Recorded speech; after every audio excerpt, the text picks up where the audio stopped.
মানুষ যিনি অত্যন্ত ভালো চাকরি করছেন, অত্যন্ত ভালো ব্যবসা করছেন, ৩ বছর চাকরি করে কত টাকা ইনকাম করবে? বা ব্যবসা করে কত টাকা ইনকাম করবে? ৳৩০০,০০,০০,০০০ করবে? ৳৪০০,০০,০০,০০০ করবে? করবে না তো।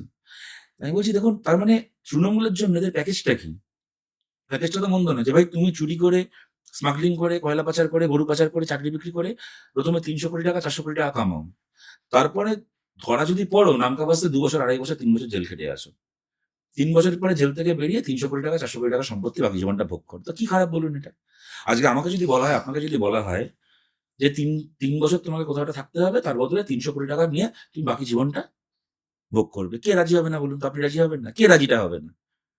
তা এমতাবস্থায় তৃণমূলের যারা ধরা পড়ছে না, যাদের শাস্তি হচ্ছে না, যারা জেলে যাচ্ছে না ছেড়ে দিন।